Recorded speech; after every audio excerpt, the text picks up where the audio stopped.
Hi అండి.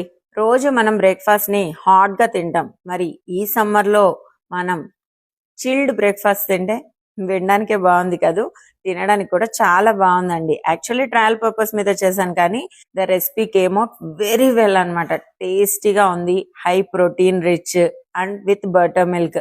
So, గట్‌కి మంచిది. సో, మీరు మస్ట్ ట్రై రెసిపీ అండి ఇది. దీని పేరు chilled moong dal buttermilk button idli అండి. ట్రయల్ పర్పస్ మీద చేశాను కాబట్టి చేసేటప్పుడు షూట్ అయితే చేయలేదండి. కానీ చేసిన తర్వాత అయితే మాత్రం నేను రెసిపీని షూట్ చేశాను. సో, రెసిపీ ఎలా చేయాలో నేను చెప్తాను వినండి. ఏం లేదు, మూంగ్ దాల్ అంటే పెసరపప్పుని బాగా నానబెట్టేసుకోవాలి. ఒక 4 hours, 5 hours are over night అయినా నానబెట్టేసుకోవచ్చు. నానబెట్టేసుకున్న ఈ పప్పుతో పాటు మనము ఇంత పెద్ద అల్లం ముక్కని కూడా బాగా ఆ పెసరపప్పుతో పాటు మనం మిక్సీ పట్టేసుకోవాలి. దీనిలో పాటు మనము సాల్ట్, ఇంగువ, చిన్న పసుపు, తర్వాత సోడా పొడిని కూడా దీంట్లో యాడ్ చేసేసుకొని పక్కన పెట్టేసుకోవాలి ఒక 10 to 15 మినిట్స్.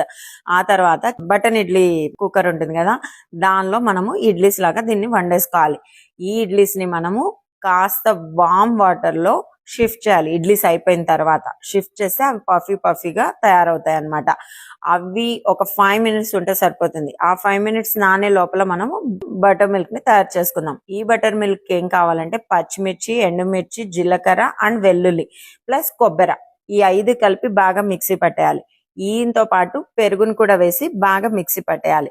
ఇదంతా కూడా కొంచెం బాగా లిక్విడ్ గా మనం బటర్ మిల్క్ ఎలా చేసుకుంటామో అలా చేసేసుకోవాలి. ఆల్రెడీ సోక్ అయిపోయిన ఈ ఇడ్లీస్ ని కొంచెం వాటర్ ని తీసేసి దీంట్లోకి షిఫ్ట్ చేసేయాలి. బాగా కొత్తిమీరతో గార్నిష్ చేసేసి ఫ్రిడ్జ్ లో పెట్టేసుకుంటే ఒక 10 to 15 మినిట్స్ చిల్ గా అయిపోతే తర్వాత హ్యాపీగా తినేయడమే.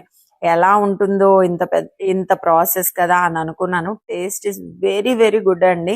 అండ్ మీ పిల్లలు కూడా బాగా ఇష్టంగా తింటారు. సో, కంపల్సరీగా ట్రై చేయండి, ఎస్పెషల్లీ ఈ సమ్మర్లో.